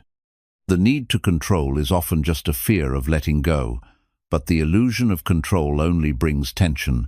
Surrender, instead, brings power because it opens your hands to receive what's truly yours. Letting go is how you show life you're ready. Ready for better love, ready for real alignment, ready for your next level. Holding on is like shouting, I don't trust what's coming. Letting go is whispering, I do. The people who are meant for your future won't require you to betray your peace to keep them. The opportunities meant for you won't demand you silence your intuition to accept them. Trust the release. Don't romanticize what drains you. Nostalgia can lie. It can dress dysfunction in fond memories. Be brave enough to look at what's real, not what's remembered. You can love something and still know it's time to let it go. The greatest breakthroughs often follow the biggest releases. The moment you drop what you've been clinging to, life rushes in with new breath, new opportunities, new clarity. You'll ask why you waited so long. Letting go doesn't happen once. It's a practice, a continual choosing of what aligns over what's familiar. A daily decision to prioritize peace over proving, love over lack, freedom over fear. You're not late. You're not behind. You're exactly where you're supposed to be. And letting go is part of your alignment with that truth. With every release, you become more of who you were always meant to be. If it costs your peace, it's too expensive. If it limits your light, it's time to let go. You weren't born to carry what was never yours to hold. Let it fall away and rise into the space you've cleared for healing, for truth, for joy. Chapter 11. Trust is the gateway to receiving. Trust is not passive, it's powerful. It's a declaration to the universe that you believe in timing greater than your own, that you no longer need to force or beg or chase, that you know what's meant for you is already aligning behind the scenes, even if you can't see it yet. Receiving starts long before anything arrives. It begins in the mind. In the moment you say, "I believe it's possible," that belief sends a signal. It shifts your energy from scarcity to readiness. And the universe doesn't respond to desperation, it responds to that quiet confidence. Most people want to receive but still live in fear. They ask for abundance but expect lack. They pray for love but prepare for abandonment. Trust is the bridge between your desire and its manifestation. Without trust, the signal stays scrambled. When you trust, you open. And when you open, you become magnetic. Things begin to flow, not because you're chasing them, but because you've become a space they feel safe entering. Trust clears the clutter that pushes your blessings away. Doubt builds walls. Trust opens doors. Every time you question if you're worthy, you close a little more. But when you choose to trust, even when you're scared, you begin to rewire your reality from the inside out. Trust doesn't mean you never worry. It means you choose not to live there. It means you acknowledge fear without letting it lead. You say, "I see the uncertainty, and I walk forward anyway." That's courage. That's how you receive. You don't get what you want by clenching. You get it by allowing. Trust softens the grip of control. It removes resistance and makes room for divine timing to do its work. You can't grab the future if your fists are closed with fear. Trust requires patience, and patience is often misunderstood. It's not about sitting still.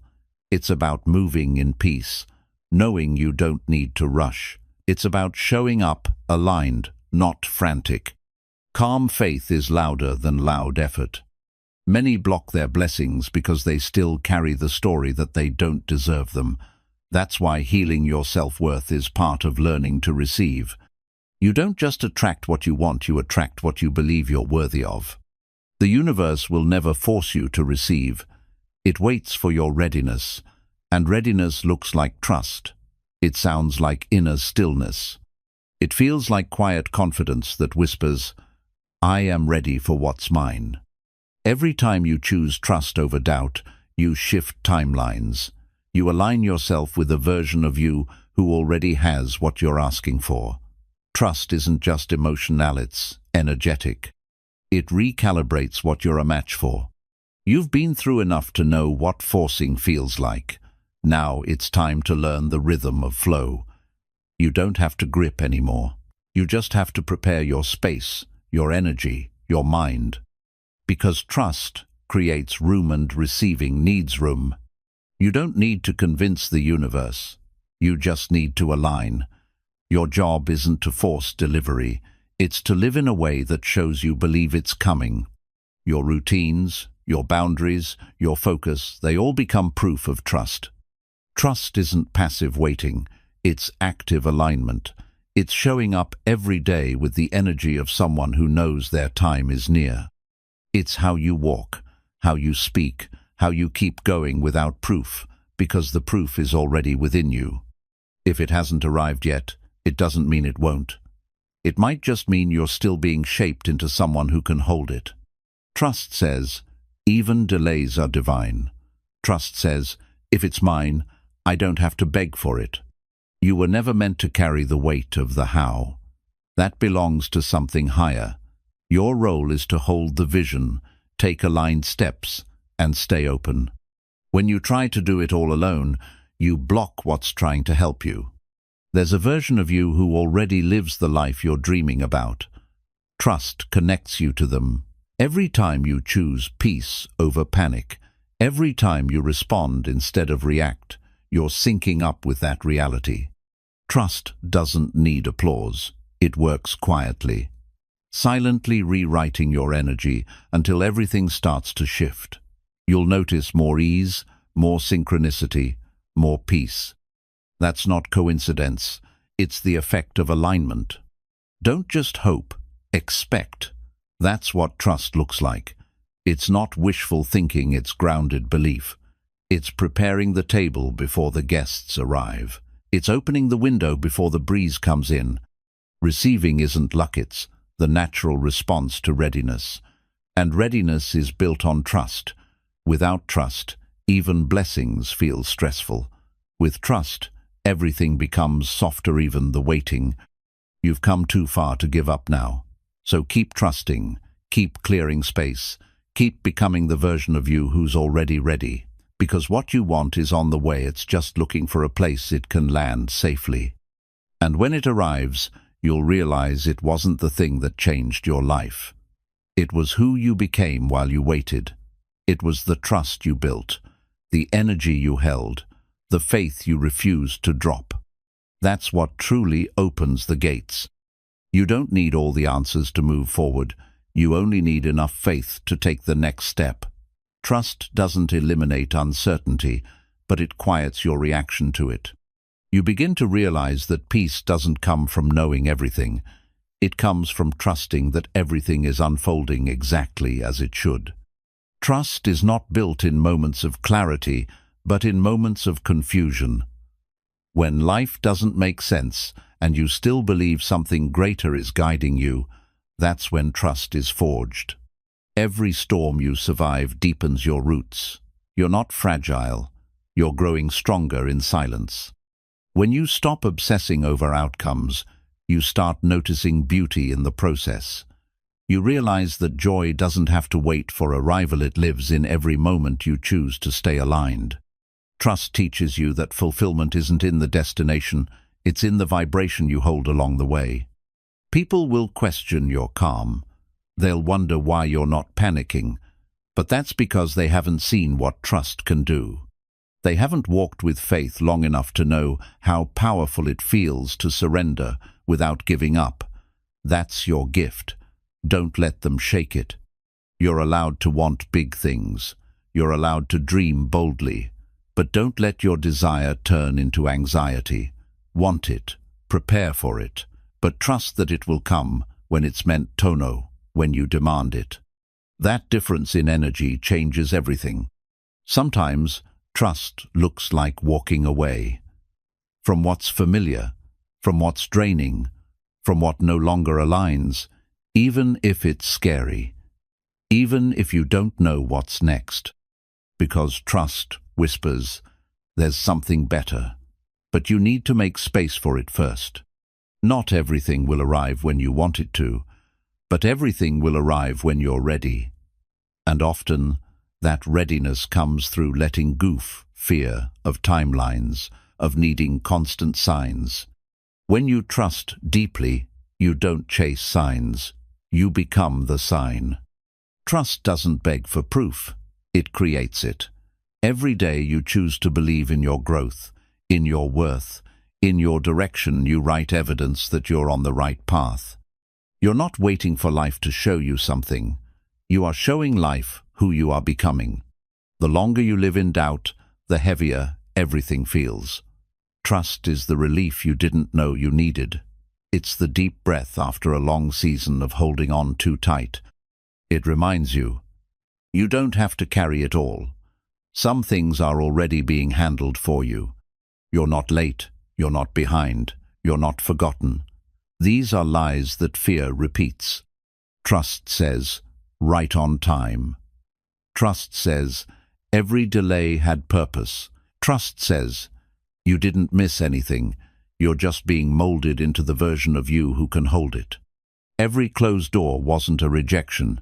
It was protection, a redirection, a divine no that's making space for the right yes. When you trust, you stop viewing detours as disasters. You start seeing them as upgrades in disguise. Trust is a daily practice, not a one-time decision. Some days it's easy. Some days it's a fight. But if you keep choosing it, especially on the hard days, you'll begin to notice a quiet transformation. You'll carry less fear. You'll walk with more certainty. You'll glow with calm. You can't fake trust. The universe feels your energy. That's why saying, "I believe," means nothing if you live in constant panic.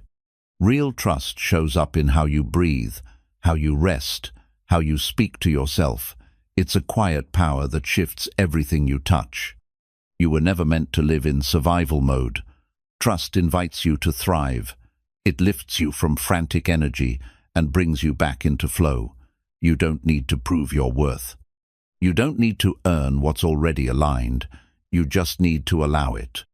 Imagine if you fully trusted that what you're asking for is already yours. How would you act today? What would you stop worrying about? What energy would you carry? That's the frequency you must live in now. Not someday now. When you let go of needing to control the outcome, you become lighter, more joyful, more magnetic. People feel it. Opportunities notice it. Trust creates a ripple that moves through everything you do. And that's how receiving becomes natural. Not everyone will understand your faith. Some will call it foolish, but let them talk. Because while they speak fear, you're building your future. Quietly, powerfully, with alignment as your guide and trust as your foundation.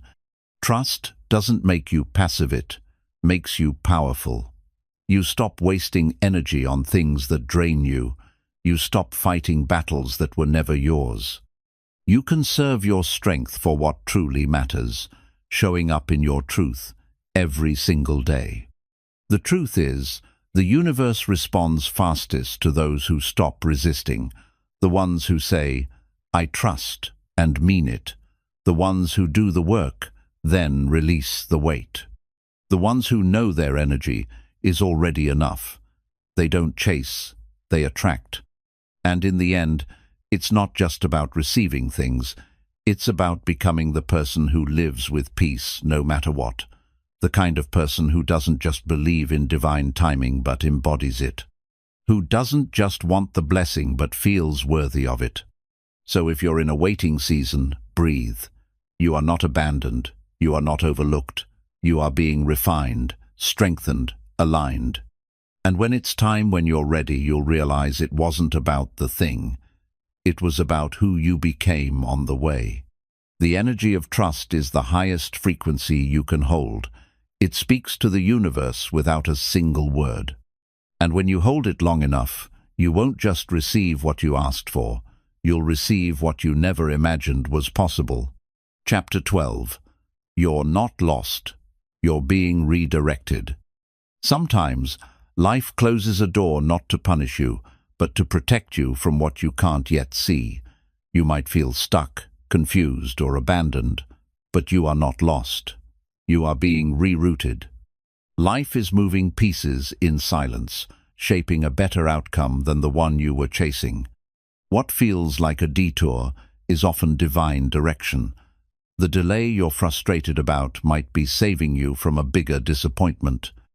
It's hard to see the full picture when you're inside the storm, but trust something greater is always guiding the wind. You're not being punished for wanting more. You're being prepared to receive it the right way. The universe doesn't respond to desperation, it responds to alignment. And sometimes, alignment means pulling you back to reposition your path. There's a reason that relationship ended. There's a reason the opportunity slipped away. Not everything that falls apart is a loss sometimes. It's a release. A release from what wasn't truly meant for your long-term growth. The discomfort you're feeling isn't failure, it's transformation. Growth rarely feels graceful when you're inside it.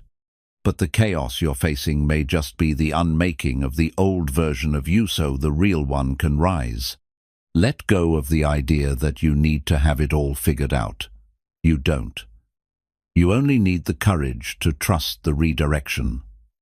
Most people give up at the bend in the road. You're not most people. You're learning to pivot with grace. The job didn't work out. The plan didn't go through. Good, because what's ahead doesn't require the version of you that made those plans. It requires who you're becoming through this process of surrender. Every time you think you're being delayed, remind yourself, you're actually being upgraded. The setback isn't a stop.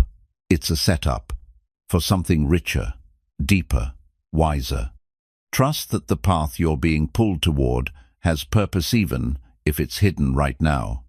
Redirection feels like confusion when you still want what's behind you. But the moment you release your grip on the past, the road ahead becomes clearer.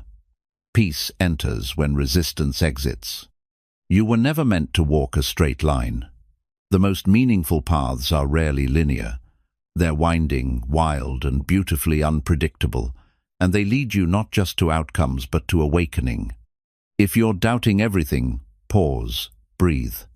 You're not failing, you're flowing. You just haven't arrived yet. The journey is still unfolding, and the timing is not your enemy, it's your ally. Stop calling it a mistake. Start calling it movement. Forward doesn't always look like speed. Sometimes forward is stillness, reflection, healing, all of which position you for a quantum leap later. You are not stuck. You are being taught patience, faith, and intuition. The universe is training your inner world to hold the weight of what's coming. And that training often looks like confusion before clarity. Doors are closing so that better ones can open. Not easier, better. Ones that match your energy, ones that demand your growth, ones that lead to places your old self couldn't even imagine. The pain you feel now is shaping a strength you'll need later. Don't run from it. Learn from it. Let it polish your purpose. Let it shape your awareness. The most powerful souls are always refined through fire. There's a bigger plan at play that your mind can't calculate but your soul can feel. When you stop trying to control the route, you start noticing the signs, synchronicities, nudges, gut feelings. That's the language of redirection. You're not forgotten. The universe is not ignoring you. It's rearranging pieces you can't yet see. Your delay is not denial, it's design. And the design is more beautiful than your mind can hold right now. You didn't lose time. You gained wisdom. You didn't fall behind. You stepped out of alignment for a moment, and now you're being nudged back. That nudge may look like chaos, but it's actually a course correction. You were never meant to follow someone else's map. You are creating your own. With every decision, every lesson, every moment of surrender, you are building a path that's entirely yours. Trust the reroute. It's not rejection, it's redirection with a higher intention. If you could see what's being prepared behind the scenes, you'd stop worrying, you'd start smiling. Because you'd realize you're headed somewhere far greater than you planned. So if you're lost right now, let this be your reminder. You are not. You are being led. Every twist, every turn, every delay is part of the orchestration. You may not understand it yet, but soon it will all make sense. And when it does, when you finally arrive, you'll look back and realize that everything made you. The redirections, the detours, the delays, they didn't break you. They built you. They didn't confuse your path. They revealed it. The universe often works in silence. It doesn't need to explain why certain things fell apart. You'll only understand in hindsight when clarity replaces confusion and peace takes the place of panic. That's when you'll realize the redirection wasn't random, it was sacred. When nothing feels stable, that's when the deepest alignment is happening. Old beliefs are cracking, old patterns are dying. You're not lost, you're shedding layers. You're peeling away the noise to finally hear your truth without distortion. Letting go doesn't mean giving up. It means giving in to something wiser. It means trusting that the force that created you didn't bring you this far to abandon you in the middle. There is still more for you. You just can't carry the old weight into the next chapter. Your confusion is temporary, but the strength you're building through it is permanent. You're learning to navigate by faith, not sight. And that kind of trust creates an inner power no setback can ever take away. We spend so much time trying to figure it all out that we miss the simplicity of flow. Sometimes the only plan you need is to stay aligned, stay available, and stay open. The rest unfolds when it's meant to. A closed door isn't rejection, it's redirection away from misalignment. The no you received might have been the best protection of your life. Had you forced it open, you might have entered a space that would have drained your light. In the space between endings and new beginnings, there's a sacred pause. Honor it. Don't rush through it. That pause is where wisdom grows. It's where your next level is quietly preparing you to step in fully. Nothing is random. Every delay has divine fingerprints on it. Every missed opportunity might have been mercy in disguise. You are always being redirected to exactly what your soul needs. 7. If your ego doesn't like it. You're not meant to understand every redirection immediately. Some things make sense only after you've healed. Some blessings arrive only after you've made space by letting go of what was never yours to begin with. You are not off track. You're simply on a track that requires deeper faith, sharper discernment, and more trust than ever before. This is not punishment. It's preparation for something far more aligned with your essence. When you stop trying to control the outcome, you unlock new possibilities. Surrender doesn't mean you're passive, means you're trusting life to do what your limited plans couldn't imagine. Every painful pivot is pulling you closer to your true self. What looked like rejection from the outside was redirection from the inside. And the more you trust the flow, the more miracles find their way in. The version of you that's forming through all this is powerful, wiser, more intuitive, able to see what doesn't belong, and brave enough to walk away from it. That's what redirection creates. Not weakness, but clarity. If your life is shifting, don't resist. Ask what it's trying to teach you. There's a lesson inside every disruption. There's gold inside the chaos. But you'll only find it if you stop clinging to how things used to be. The pain you feel from being lost is real, but so is the power you gain by trusting the process. You're being invited to grow roots before you grow branches, to ground yourself in patience, stillness, and vision. No one else has your map. They won't understand your redirections. Stop seeking permission to evolve. What feels crazy to others might be clarity to your soul, and that's more than enough. You're not behind your becoming, and sometimes becoming looks like undoing, letting go, redirecting energy from proving to simply being. That's where true alignment lives. Start speaking life into your redirection. Say, I am not off path. I am being reshaped, recalled, realigned. Everything I thought I lost is being replaced with something better, something I'm actually meant for. You are not your mistakes. You are the awareness that grew from them. Redirection doesn't erase your path, it upgrades your perspective. You're seeing now with clearer eyes. Don't ignore what life is revealing. Breathe deep.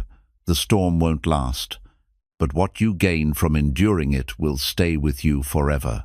That's the irony of redirection. It feels like loss, but it's actually a gift wrapped in confusion. The answers you seek are already forming, just not in the way you expected. Stay patient. Keep moving with grace. Your redirection will become your revelation. And one day, this detour will become your most meaningful story. You're not lost, my friend. You're arriving, quietly, powerfully, one unshaken step at a time. If this message reached you, it was meant for you. Let this be your reminder that you don't need to force what's already aligned. The more you trust, the more life flows. The more you release, the more you receive. You are not behind. You are being guided. Thank you for listening. And remember, what's meant for you is already making its way to you. Stay aligned. Stay open. Stay peaceful.